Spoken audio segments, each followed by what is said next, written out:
Hey everyone, thanks for tuning in to NEA Report. Stan Morris right here with you as we're getting ready to start the show. I want to let everybody know that we're going to start coming at you a little earlier than we had previously.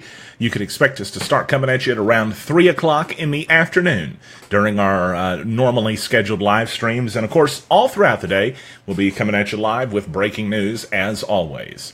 Stand by, everybody. We are going to be broadcasting from Craighead Forest Park on a rainy day because it's raining. And there's water out here, so hold on.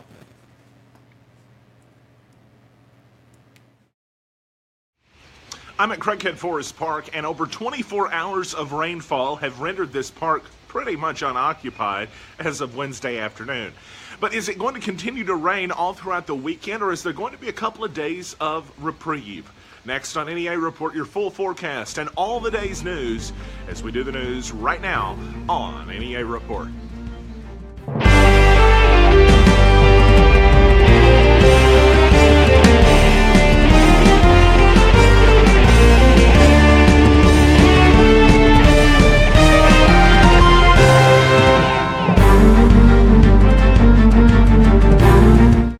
New today, a Jonesboro Police Department press release says that 4 people are under arrest for several concerning charges, including internet stalking of a child and computer child pornography.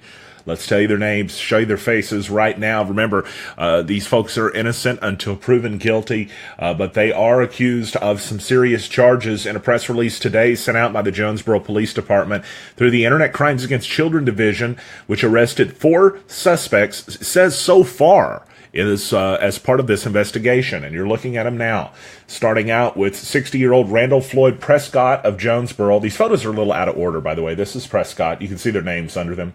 34-year-old Jimmy Joe Hampton of Paragould. 23-year-old Johnny Smith Hendricks of Lepanto, arrested for internet stalking of a child and computer child pornography. Prescott was issued a $35,000 bond. Hendricks and Hampton each issued a $50,000 bond. 34-year-old Eric Curtis McQuay of Pocahontas has been arrested for distributing, possessing, or viewing matter depicting sexually explicit conduct involving a child. He is awaiting a probable cause hearing, at least was as of this press release when it was sent out. Corporal David McDaniel with Jonesboro Police Department said because of some sensitive information involved with this that they have to be careful with what details they release. Of course, we completely understand that, but he did mention the investigation was ongoing, and as mentioned, it said 4 people were arrested. It said so far. So this may branch out further than this. These arrests are a result of a continued effort by the detectives and the Internet Crimes Against Children Division in their work to protect our community's youth from online predators, it says in the press release. The Jonesboro Police Department Street Crimes Unit, Arkansas State Police, Truman Police Department, they assisted during the arrests, it says. And if you'd like to find out more, NEAReport.com. Let's talk about a story out of Truman, Arkansas, where a man who was the suspect, the prime suspect, in the trafficking case of a 16-year-old girl, and we're not going to say her name here. We ask you not to in chat. The family has asked us not to say her name any further. We're going to honor that request. Well, with that in mind, the suspect, the man whose name we are going to tell you about, is Craig Gillum, 52, of Dover, Tennessee, and that's the man you're looking at on your screen right there. And the man entered a not guilty plea yesterday in court. That's according to 2nd Judicial District Prosecuting Attorney Scott Ellington. The man is from Dover, Tennessee, but he reportedly, allegedly, came to Arkansas, Truman, to pick up a 16-year-old and take her to Nebraska. The man is facing a number of charges, and his attorney, whom I believe is a public defender, but I'm still trying to verify that, entered a not guilty plea. The case is set for pretrial on May 17th, and a trial term set for June 4th through June 8th, should it go to trial. But I want to point out that doesn't always mean that it will, because a plea gets entered. It may just mean that it takes a little bit more time before an arrangement takes place. Or it may. We don't know. But he is being held on these charges according to the Poinsett County Sheriff's Office's website: computer child pornography, contributing to the delinquency of a minor, endangering the welfare of a minor in the 2nd degree. Also, interference with custody, a minor taken out of state, producing, directing sexual performance of a child. He also faces a felony charge of trafficking of persons for commercial sex acts and transport of a minor for prohibited sexual conduct. That's all according to the Poinsett County Sheriff's Office's website, what he's being held on. Remains to be seen if the charges change or anything gets changed around, but I do want to bring that along to everybody, that this case has advanced, and we will, again, be keeping you up to date with this, no matter what happens and where it goes. If you want to read this story, it's at NEAreport.com on the crime page. Well, in Independence County, a story from White River Now. A story about an officer of the law with the Independence County Sheriff's Department. He was issuing an arrest warrant, and he was attacked by a dog. That's what happened on Tuesday afternoon, according to this report. Sergeant Brent Everett was on Sherrill Drive in the Salado area, and he was trying to arrest Lonnie Dale Womack. It says he tried to make contact in a very reasonable way. He asked a woman there if she could go get him, and a few moments later, he heard some stuff in the backyard. He thought he heard a back door, like somebody came out it, and a few minutes later, a dog ran around. It's, according to the report, a light tan and white pit bull charged him around the side of the residence. He deflected the dog away with his hand, but was bitten on the hand and wrist in the process. The dog was ready to go round two, but this man didn't want to do battle with, an animal that has a mouthful of knives, which is basically what it's like. Anytime you're trying to fight a dog, that's not going to work well for a human being. So he pulled his gun out and he shot the dog in the head.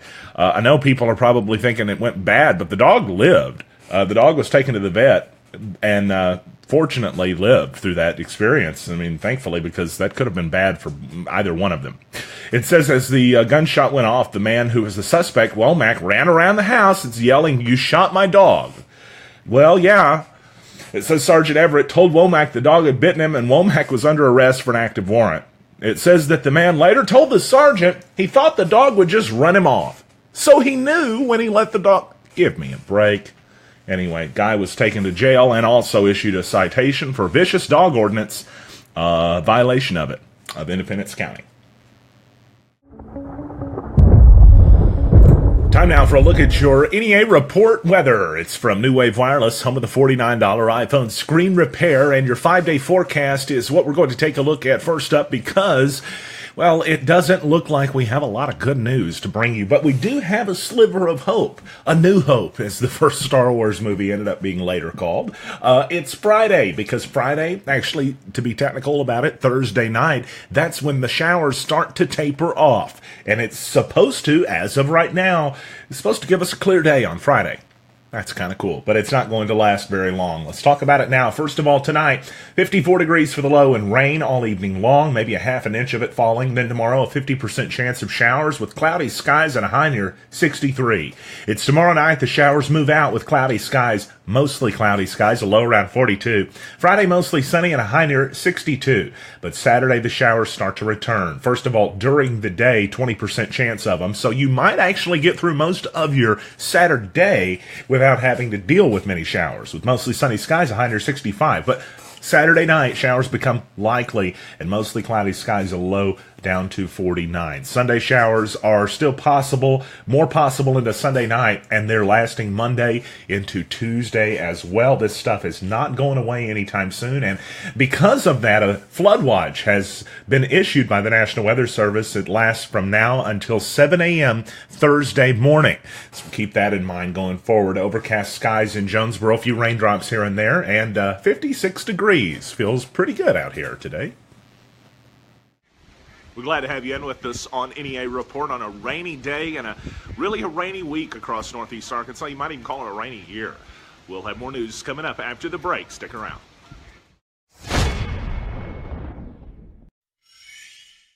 Brothers Flooring on Highway 67 South in Pocahontas has all your flooring covered. Stop by our showroom Monday through Friday 8 to 5 and see all we have. Carpet with pad and install starting at $16.50 a square yard. Laminate with pad installed starting at just $3.25 a square foot. Every name brand of engineered and solid hardwood from $5 a square foot and up. Waterproof vinyl planks, wood look and tile look, attached cork pack starting at $3.49 a square foot installed. called. Ceramic and porcelain tile of all sizes and all colors. We build custom tiled showers from the floor up shelves and benches, tub surrounds, kitchen backsplashes like no other. Brothers Flooring, Highway 67 North in Pocahontas. Call today, 870-892-2525.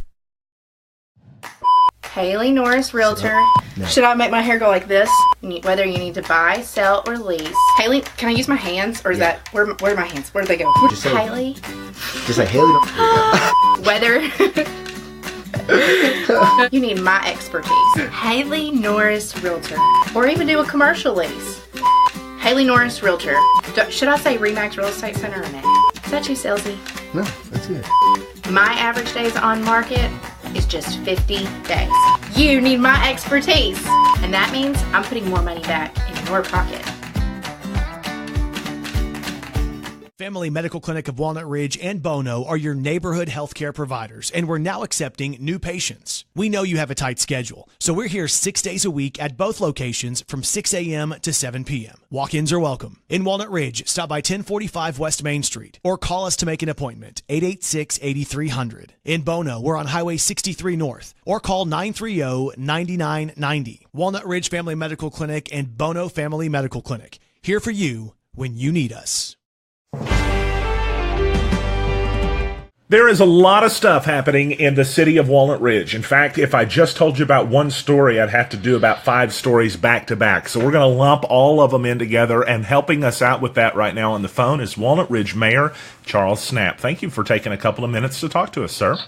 Oh, Stan, always glad to talk with you and the people at NEA Reports. Thank you, sir. And I know that you have a lot of stuff going on in your city. In fact, I was looking through your Facebook page today on the city at some of the work, and just it seems like up and down Main Street, just about every direction, there's something going on, and even further. Take us in. Tell us what's going on, and you start us out. Hey, it's exciting times in Walnut Ridge. I actually asked a lifelong friend of mine just this morning. I said, when's the last time you've seen 4, 5, 6 projects going on Main Street at one time in Walnut Ridge? And he looked at me and kind of laughed, and he said, not in my lifetime, and this guy's my age, so that's 60 plus years. But right now, we have 7 different commercial projects at different stages of the process in a 10-block area of Main Street. I mean, right next to City Hall, we have a building that had been here for decades and has sat basically empty except for storage for the recent years, that has sold. They're doing a total rework on it, putting trusses on the building. They're going to put a stone front on the building. It'll have it'll have one side that'll be for rent, and the other side is going to be a physical therapy office. The parking lot will be cut down next to it and asphalted or concreted.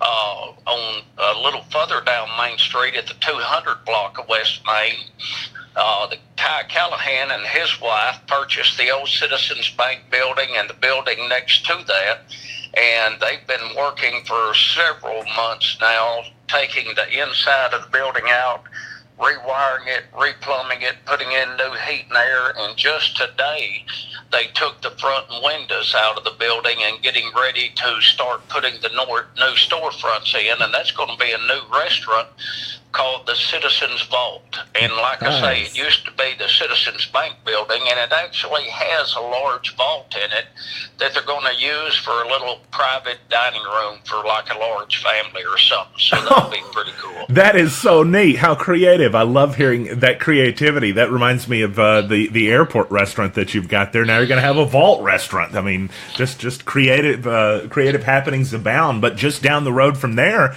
next to the Kavanaugh store, I think you said something else is going on, right? Well, next to the Kavanaugh Dodge Chrysler store, there was a building that had gone on the condemnation list for disrepair, had a stone front on the building with a wooden back part, and that building has changed hands, and Dennis Coggins has purchased it. He approached the council at this month's meeting and asked them to look at his plans where he's gotten an architect and engineer involved, and he's going to take the stone front off and renovate the back part of it using the front for a parking area, and he's going to put a retail type building for rent with a stucco front, all metal roof, new windows, total rebuild in that location. He actually applied for the building permit this morning, and that picture, it wowed the council when they saw it at the council meeting.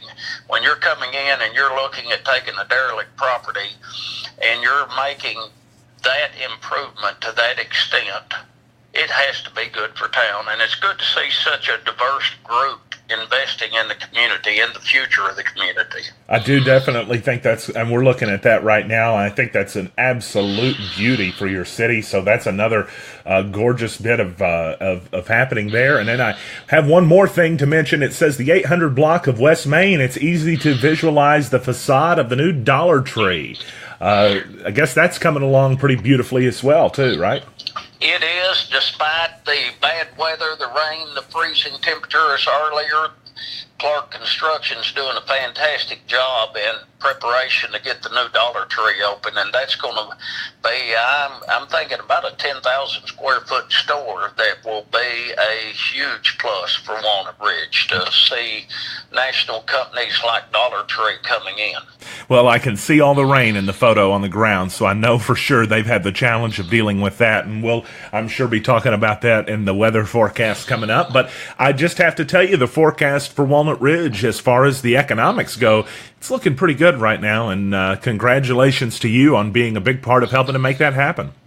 Well, we have a good team working that direction, Stan, and it takes the whole team to do it. But thank you for keeping people abreast of what changes are going on in Northeast Arkansas. Walnut Ridge Mayor Charles Snap on NEA Report. Thank you, sir.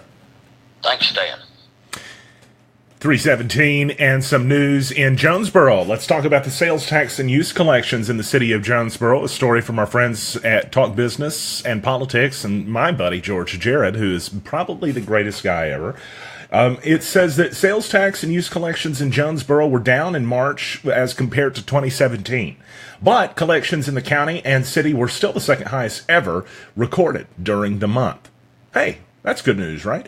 Just to give you a quick overview of the story, it says that the $1.308 million in sales tax generated for the month of March was a drop from 2017's month of March, a 1.79% drop. Not that big of a drop, but about $23,000. For the year, the city's collected $4.6 million. That's a 1.38% increase as compared to the first 3 months of 2017. It's a great story. It's good to keep up with the economics as what's going on in NEA Report and what's going on around NEA. And we try to do that right here. If you want to see more, it's talkbusiness.net. This week, a neat opportunity exists for you to get out and support local artists. We're talking about Local Works 8. It's happening Thursday night at Cregan's downtown on Main Street in Jonesboro. From 8 p.m. to midnight, artwork from local names will be on display, and a variety of mediums and styles are going to be showcased as well. I've taken a look at some of the stuff that's going to be shown. Absolutely incredible. It's going to blow your mind that this stuff is made here at home. And not only can you support local artists by attending, you can even take home some of your favorite art as well. There's going to be music starting at 9 p.m. with Los Continentals. It's a $5 entry fee that includes artwork, live music, up bar, and a ticket redeemable for one glass of house wine, no subs, with an ID. But you got to be at least 18 and over in order to even think about getting in. And if you want to find out more information, by the way, this story that you're looking at right there, that is at neareport.com. Just head there and check it out. That'll do it for us tonight on NEA Report on what was really a rainy day, and it's been a rainy few days, and we're expecting more rainy days on the way, too. In fact, let's take one final look at that new Wave Wireless 5-day forecast right now. We have more rain on the way. In fact, lots more on the way. It's probably one of the reasons why we've got a flood watch remaining in effect until 7 a.m. tomorrow morning. Let's talk about it right now. Rainfall tonight with a low around 54, a 50% chance of rain tomorrow with a high near 63 and cloudy skies, maybe a half an inch falling tomorrow. Mostly cloudy tomorrow night. That's when the rain tapers off with a low around 42. You may have a mostly sunny day for your Friday with a high near 62. but it's going to be more rain on Saturday. It rolls back in. Starting to roll back in during the day, but especially during the evening hours Saturday night. Last Sunday, Monday, and Tuesday, more rain is on the way next week. That'll do it for us on NEA Report. Thanks again for tuning in tonight, and we'll see you again tomorrow right here on our Facebook page and other locations, perhaps even a few that we haven't even told you about yet that are on the way. Have a good night, everyone.